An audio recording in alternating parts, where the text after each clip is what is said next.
ஓம் சர்வமங்கள மாங்கல்யே சிவே சர்வார்த்த சாதகே சரண்யே திரம்பகே கௌரி நாராயணி நமோஸ்துதே. நாம் இப்பொழுதெல்லாம் அநேகமாக எல்லோருக்கும் ஆன்மீகத்தில் ஒரு ஈடுபாடு அதிகமாக வந்து கொண்டிருக்கிறது. எல்லோருக்கும் அது தெரியும். இப்படி ஆன்மீகத்தில் முன்னேற விரும்புபவர்களுக்கு முக்கிய தகுதி என்ன வேண்டும்? சாக்த வழிபாடு. சாக்த வழிபாடு என்றால் சக்தியை, அதாவது ஆதிபராசக்தியை வழிபடுவதல் என்று பொருள். உலக அம்மையாகிய அம்பாளை இடைவிடாது குழந்தை போல் அம்மா அம்மா அம்மா என்று பாசத்துடன் நினைப்பது, அழைப்பது. இந்த பராசக்தியின் திருநாமங்களையும் மந்திரங்களையும் விடாமல் தொடர்ந்து மனதுக்குள்ளே ஓதி ஜெபம் செய்வது, தேவியின் மங்கள ரூபத்தை அலங்கரித்து அர்ச்சிப்பது, உடலால் சேவைகள் தான தர்மங்கள் செய்வது போன்ற திருப்பணிகளை ஆற்றி வர இந்த சாக்த வழிபாடு நிலை பெற்றிருக்க குருவருளால் நல்ல வழி கிட்டும். அதுக்கு தான் நம்முடைய வாத்தியாரை வழிபடும் போது சாக்த பரபிரம்மா ஸ்ரீதேவி பக்தாய அப்படி என்று சொல்கிறோம். இப்படி ஒவ்வொருவரும் குறைந்தது ஒரு மண்டலமாவது அம்பாள் உபாசனை கண்டிப்பாக செய்துதான் ஆக வேண்டும். இதை அத்தனை கோடி மகான்கள், சித்தர்கள், யோகி, ஞானிகள் அத்தனை பேரும் செய்துதான் தன்னுடைய தபோ வலிமையை முழுமை செய்து கொண்டு வந்து கொண்டிருக்கிறார்கள், செய்தார்கள். இப்படி ஆதிசங்கரர் பகவத்பாதால் வகுத்து தொகுத்து கொடுத்த சாக்த வழிபாட்டை பாமர மக்களும் ஒண்ணுமே தெரியாதவங்களும் தெரிஞ்சுக்கிற அளவுக்கு பயன்பெறும் வகையிலே சித்தர்கள், மகான்கள் அதை மிக மிக எளிமைப்படுத்தி கொடுத்துள்ளார்கள். மகான் ஸ்ரீ சதாசிவ பிரம்மேந்திர சுவாமிகள், நன்றாக கவனிங்கள். இப்ப தஞ்சாவூருக்கு போறோம். தஞ்சைக்கு கிழக்கே 5 கிலோமீட்டர் தொலைவிலே அமைந்துள்ள மிக மிக அற்புதமான, மிகவும் சக்தி கஷேத்திரமான புன்னை வனக்காடுகள், புன்னை மரம் நிறைந்த அற்புதமான வனம், காடு இப்படி அடர்ந்து இருக்கக்கூடிய இடத்திலே அம்பாளின் திருக்கருணையால் புற்று மண்ணை கொண்டு பொன்னைநல்லூர் மாரியம்மனை முழு உருவமாக வடிவமைத்து அழகு பார்த்து அனைத்து மக்களும் தம்முடைய கண்களால் காணும் வண்ணம் அதை அமைத்து நமக்கு கொடுத்துள்ளார். இப்படி பாடகச்சேரி சுவாமிகளும் இதே இடத்தில், இந்த ஸ்தலத்திலே பொன்னைநல்லூர் மாரியம்மனை பூஜித்து வந்துள்ளார் என்பது அங்கே சென்றவர்களுக்கு, கேள்விப்பட்டவர்களுக்கு தெரியும். தெரியாதவர்கள் இதை தெரிந்து கொள்கிறார்கள். இப்படி படிப்பு அறிவு இல்லாத எளிய மக்களும் பற்பல விதமான பிரச்சனைகளுக்கு உள்ளானோரும், அதற்கு ஆட்பட்டவர்களும், உடலில் அம்மை பிணி ஏற்பட்டோரும், கண் சம்பந்தப்பட்ட பிரச்சனைகளால் அவதி பெற்று வந்து கொண்டு இருப்பவர்களும், கண் திருஷ்டி கூட வச்சுக்கலாம். இப்படி உடலில் நெடும் நாட்களாக பீனிகள் ஏற்பட்டு அது புண்ணாக மாறி மிக வருத்தப்படுகின்றார்கள். இந்த புண் ஆறவே இல்லை. அப்படிப்பட்டவர்கள் வழிபட வேண்டிய அற்புதமான அம்பாளே ஸ்ரீ புன்னைநல்லூர் மாரியம்மன்.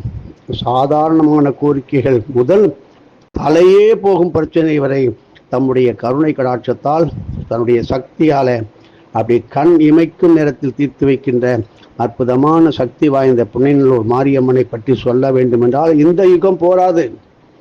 இந்த மாத அகஸ்திய விஜயத்திலே இது கொடுக்கப்பட்டு விட்டது.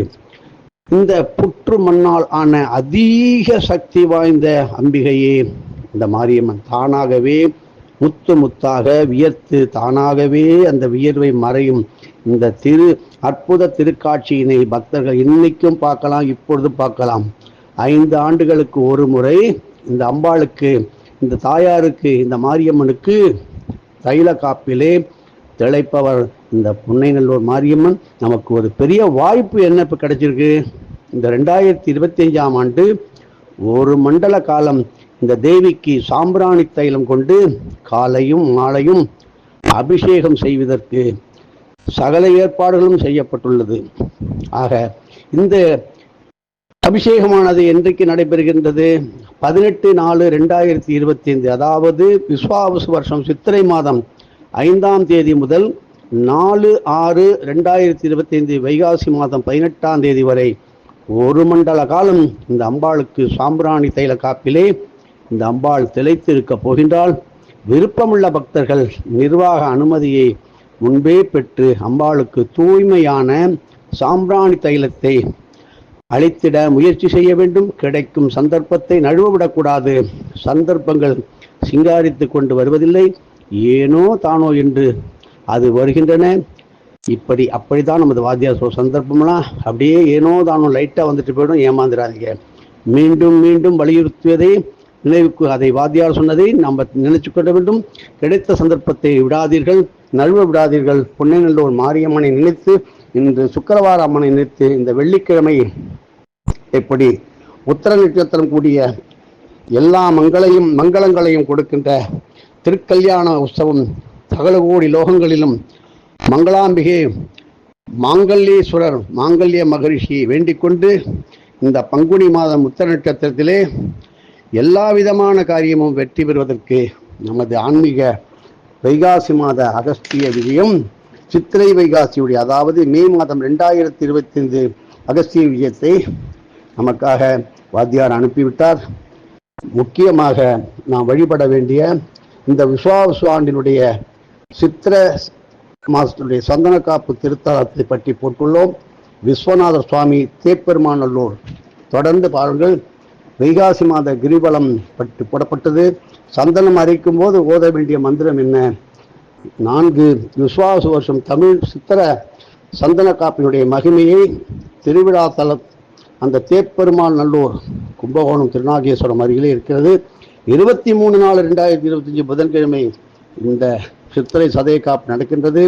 வேதம் தரும் இந்த அருளை அள்ளி கொடுக்கின்ற தேப்பெருமாள் நல்லூரை பற்றி மிக விளக்கமாக கொடுக்கப்பட்டுள்ளது. கைகளால் இறை சேவை எப்படி செய்ய வேண்டும் என்பதும் அருமையாக கொடுக்கப்பட்டு விட்டது. 3ஆம் பிறை சந்திர தரிசன நாட்களாக ஏப்ரல் மாதம் 29, மே 28, ஜூன் 26 மற்றும் ஜூலை 26 இப்படி 3ஆம் பிறை பற்றி இந்த வருஷத்திற்கு தேவையான சந்திர தரிசனத்தை கொடுத்து விட்டாச்சு. 5வது ருத்ராட்ச மகிமை, அதை பற்றி நமது வாத்தியார் சொல்லியது அப்படியே 16, 17, 18, 19 இப்படி 5 பக்கங்களிலே கொடுக்கப்பட்டு விட்டது. நெல்லித்தோப்பு ஸ்ரீ அழகிய ரங்கநாயகி சமேத ஸ்ரீ பள்ளிகொண்ட ரங்கநாதருடைய ஆலயத்துடைய விஷ்ணுபதி மகா புண்ணிய காலமானது 15/5/2025 மிக மிக அற்புதமாக வைகாசி மாதம் 1 தேதி உங்களுக்கு தெரியும். விஷ்ணுபதி புண்ணிய காலம் மீன் சுருட்டிக்கு அருகில் உள்ள நெல்லித்தோப்பு. இப்படி இறை திருக்கல்யாணம் ஆலயங்களிலே எப்படி நடைபெற வேண்டும் அதை பற்றி விளக்கமாக கொடுக்கப்பட்டு விட்டது. நாச்சியார் திருமொழியை பற்றியும் உங்களுக்கு கேட்டவருக்கு கேட்ட வரத்தை கொடுக்கின்ற அப்படி ஆதிகேசவ பெருமாள் பரமங்கோரை பற்றியும் கோடி பஞ்சாட்சரநாத சித்தர் மீன் சுருட்டி சிறுத்தலத்திலே ஜீவசமாதி பண்ருட்டி சேத்தியாத்தோப்பு அருகிலே, அதாவது கும்பகோணம் சென்னை மார்க்கத்திலே உள்ள அப்படி கோடி பஞ்சாட்சர நாதசித்தருடைய ஜீவாலயம் அற்புதமான மீன் இந்த உலகத்திலே அமைக்கப்பட்டது. சிருஷ்டி செய்யப்பட்ட இடம் மீனானது உருவகப்படுத்தி மீனை இந்த பூலோகத்திற்கு இறைவன் கொடுத்த இடமானது மீன் சிருஷ்டி மீன் சுருட்டியாக மாறிவிட்டது. இப்படி இந்த மாத நவராத்திரி தினங்களும் அதை பற்றிய நேரங்களும், அதாவது மே மாதம் வருகின்ற மாத நவராத்திரி ஏப்ரல் 28 அன்று நள்ளிரவு 1:02 முதல் மே மாதம் 6ஆம் தேதி அன்று காலை 8:39 AM காலம்பர வரை இப்படி நவராத்திரி பற்றி ஸ்ரீ சமந்தர சரபசிங்க சித்தர் பௌர்ணமி வருகின்ற காலத்திலே என்ன செய்ய வேண்டும், எப்படியெல்லாம் வருகின்றார், அப்படியும் தட்சிணாயன உத்தராயண புண்ணிய காலங்கள் அற்புதமான விளக்கத்தையும் மற்றும் காருண்ய லாவண்ய பந்து தரண ஸ்ரீ சுதவாணி மகரிஷி ஸ்ரீ ருத்ர தரணி மகரிஷி சிவராத்திரியை பற்றி மிக அற்புதமாக கொடுக்கப்பட்டு விட்டது. இப்படி அக்னி நட்சத்திரம் நாம் சொல்கிறோம், கத்திரி காலத்திலே என்னென்ன தானங்கள் செய்ய வேண்டும், பூஜைகள் செய்ய வேண்டும் அப்படி என்பதை விரிவாக விளக்கமாக மீண்டும் ஒரு முறை வாத்தியார் சொன்னதை அப்படி கொடுக்கப்பட்டு விட்டது. மாதம் சூரியமூர்த்தி, ஒவ்வொரு மாதமும் நாம் வானில் தரிசிக்கும் சூரியமூர்த்திகள் வெவ்வேறாக இருக்கின்றார்கள். அவருடைய பெயர் ஒவ்வொரு மாதத்திற்கும் உரித்தான சூரிய மூர்த்திகளின் திருநாமங்கள் பெயர்களை அழகாக அட்டவணைப்படுத்தி, உதாரணமாக சித்திரை மாதம் அம்சுமான் என்கின்ற சூரியன், வைகாசி மாதம் ஸ்ரீ தாதா என்கின்ற ஆணி மாதம் ஸ்ரீ இந்திரன், ஆடி மாதம் ஸ்ரீ ரவி, ஆவணி மாதம் ஸ்ரீ கபஸ்தி, புரட்டாசி மாதம் ஸ்ரீ அம்மன், ஐப்பசி மாதம் ஸ்ரீ ஸ்வர்ண ரேதஸ் அப்படின்னு, கார்த்திகை மாதம் ஸ்ரீ துவஷ்டா, மார்கழி மாதம் ஸ்ரீ மித்ரன், தை மாதம் ஸ்ரீ விஷ்ணு, மாசி மாதம் ஸ்ரீ அருணன், பங்குனி மாதம் ஸ்ரீ சூரியன். இப்படி ஒவ்வொரு மாதமும் சூரியனுடைய பெயர் மாறிக்கொண்டே இருக்கும். இப்படிப்பட்ட 12 சூரிய நாமங்கள் நிறைய இருக்கு.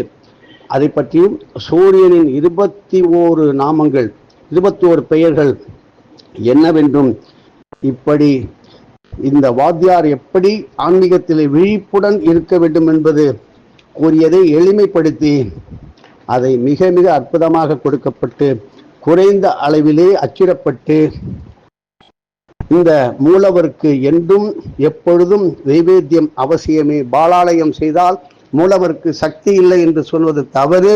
அந்த மூலவருக்கு உள்ள சக்திகள் யாராலையும் மாற்ற முடியாது. உற்சவமூர்த்திக்கு செய்தாலும் மூலவமூர்த்திக்கும் அந்த சக்தியானது என்றும் எப்பொழுதும் மாறாதது என்பதை இங்கே வலியுறுத்தி அறிவுறுத்தி, திருவிடைக்கழி குராமரத்தின் பூக்களை தரிசனம் செய்யும் இந்த பங்குனி மாதத்தில் ஒவ்வொருவரும் தரிசிக்க வேண்டும் என்பதற்காக முன்கூட்டியே இதனுடைய தலைப்புகளை கொடுத்துள்ளோம். மிக மிக குறைந்த அளவிலே இந்த அகஸ்தியம் விஜயம் நமக்கு கிடைக்க வாய்ப்பு இருக்கின்றது. அதிகமான அளவிலே பெரும் அடியார்கள் பெற்று சென்று விட்டார்கள். நேற்று அகஸ்திய விஜயம் இந்த சித்திரை மாதம் புது வருஷத்துக்கு மே மாதத்துக்குள்ள அது வந்துவிட்டது. அவரவர்கள் அருகில் உள்ளவரிடம் கேட்டு நீங்கள் வைத்துக் கொள்ளுங்கள். பெரும் பொக்கிஷம், அதில் உள்ள ரகசியங்கள் கோடான கோடி பணம் கிடைச்சிடும், கோடி கோடியாக பணம் கிடைச்சிடும், தங்கம் வைரம் வைடூரியம் கிடைக்கும். ஆனால் நமது ஞானப்பத்திர கிரந்தத்தை எளிமைப்படுத்தி தமிழில் யாராலையும் செய்ய முடியாது. தமிழை ஆங்கிலத்திலும் ஆங்கிலத்தை தமிழ் மாற்றுவதற்கு தடுமாறுகின்ற காலத்திலே இப்படி அகஸ்திய விஜயம் நமது கைகளிலே வந்து தவழ்வதற்கு நமது முன்னோர்கள் செய்த புண்ணிய சக்திகளும் நமது குருவருள் இருப்பதும் நாம் செய்கின்ற தானமும் தர்மமும் அங்கே உங்களுக்கு வந்து உதவும். இதை அடியார்களுக்கெல்லாம் உடனடியாக தெரிவித்து நீங்களும் எல்லா விதமான தேக ஆரோக்கியம் ஐஸ்வர்யம் எல்லாவற்றையும் பெற்று நீடூடி நீண்ட காலம் சந்தோஷமாக ஆரோக்கியமாக வாழ வேண்டும் என்று ஆயுஷ்மான் பவ என்கின்ற ஒரு நிலையிலே எல்லோரும் சௌக்கியமாக இருக்க வேண்டும். லோகா சமஸ்தா சுகினோ பவந்து சர்வே ஜனா சுகினோ பவந்து என்று முடித்துக்கொள்வோம். எதுவும் என்னுடையதல்ல, அனைத்தும் உடையதே. அருளாளா அருணாச்சலா.